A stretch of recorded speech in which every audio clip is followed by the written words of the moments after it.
What's your big takeaway from this game last night, so? I mean, it's eye-opening. Defensive speed that Seattle had. To my ignorance, I never watched them all year. It's kind of tough. They're an NFC team. We're either playing or traveling, during the week or on Sunday. So I never really watched Seattle. And I watched them a little bit in the NFC title game. But against a divisional opponent, it goes back and forth. And we had nothing to match their speed defensively or their front. Nothing. Nobody getting open, nobody protecting, nobody making throws. We ran the ball, I thought, effectively early in the game, especially on first down. But our first down passing was atrocious. He went backwards. I think it was 3 sacks in the first half for over 30 yards. And you're not beating anybody doing that. And then you start turning it over. I thought the defense played well yesterday. They played really well. Sam Darnold's not a good quarterback. That kid Walker can run, boy. He is good in person. He's quick. He's stout. Deserved the MVP. Very well deserved the MVP.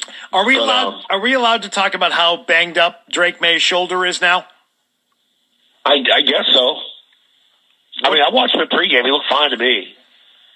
He was ripping it in pregame. A couple throws he let go, but there were ones he was off on, and I think now theoretically have to go back in a Denver game, some of the inaccuracies, and was there any in the Houston game? When did the injury occur? Was it Denver? Was it a week ago in Houston? Before that, I mean, yeah, because he's definitely not the same guy. No doubt about that. But like Mike says, everybody's banged up this time of year. But it's not good when your quarterback's banged up and he's saying, I'm taking the shot, so it's not good when you're getting your shoulder shot up. Sorry, I'm just wondering, being around the team the way you are, primary issue yesterday, was it May? Whether it was the shoulder or not, or was it the offensive line?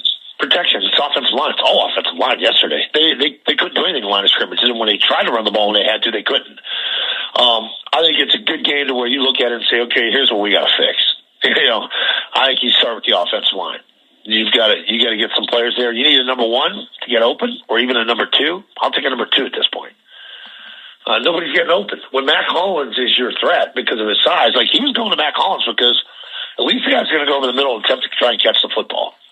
He's going to catch the dig. He's going to catch the curl, the post. And then throw it up to him, man. He's 6'4". Let him go get it. Because there was nobody else that even coming close. One time, I think Booty was 2 yards out of bounds when one ball went to him. So, do you get the sense, though, that the team looks at it and says, boy, is it either A, is it more, boy, we missed an opportunity and that sucks and who knows when we'll ever get back? Or is it B, hey, we'll get back here. This is just, it's still early. We're going to be just fine. I hope it's B. Phil. Excuse me. But, yeah, I mean, you look at that and say that team's built much better than we are. I mean, you have to. Even if they're winning games like that with that quarterback. That goes to show you how strong that team is. The running game, and I'm down there doing post game. The two tight ends came over, and I'm like, holy crap! They're massive human beings, like big, heavy, strong guys, ripped. And I'm like, our tight ends don't look. I like our tight ends, but our tight ends don't look like that. Like they're a big physical team. They're huge. Defensive line's huge, and they hit. They fly around. They hit. You do too, to a certain extent. Like I thought our defense played well. That game was at 6, then they kept it at 9, then God forbid they kept it at 12. And then once the turnover happened, it gets to 19, it's over. Good night, Irene. Check the text. Yeah, no, checked. Indeed, without a doubt. Yeah, so what else, So what else you got on this? What's sticking out in your mind? What's bothering you today about how this went down? That they had nothing offensively to adjust to it. I mean, you get the best offensive coordinator in the game. He's been to 9 Super Bowls. This is his 10th. And you had nothing to combat it. They had no answer. They had no shakeup, nothing. No personnel group, no gadget play, nothing. It's just a traditional in cut and then a go route. I mean, that's just 2 guys making a play. The long break at halftime, they come out and it's 3 and out. Start the second half on offense. I thought, man, he would have something there. Nothing. And now is that personnel? Is that, this is what you are talent-wise? But you have to remember yourself. A year ago, this cupboard was bare. He had to draft guys that start them, and he had to get free agents and start them. Like, threw that team together on the fly. I think they're well coached. I do still think they're well coached, obviously. I think they got the right people to fix this. Meaning, here's our holes, guys. Like, Mike's been around the game. Kyle's been around the game. Elliot's been around the game. Marone, these guys know, like, I need a tackle. I need a receiver. You need an edge rusher. Like, they had guys that you get home. Did you see the one sack where a guy went through Jared Wilson and just basically grabbed Drake with one hand? Like, he just ate him alive. Like, we have Milt Williams. Milt's a good player. We don't have anybody else like that. They got three or four of those guys. We got one. So you still got to build. You got to still remind yourself you're ahead of schedule. I think they're the team you want to be in 2 or 3 years. That's the way I look at it. Zoe, you said they need a tackle. Are you moving Will Campbell after that game? I think everything's in play after that game. And not good that he did not talk to the press. That is not good. We got an excellent PR department. You guys know that. And I'm sure they went to him and said, "You sure you want to do this? Go in, take a shower.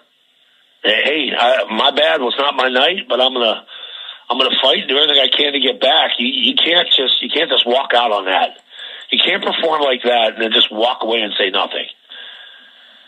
That makes you look like a baby. You can't do that. The head coach had to sit there and take the questions. Quarterback's upset, obviously. He had to sit there and take the questions.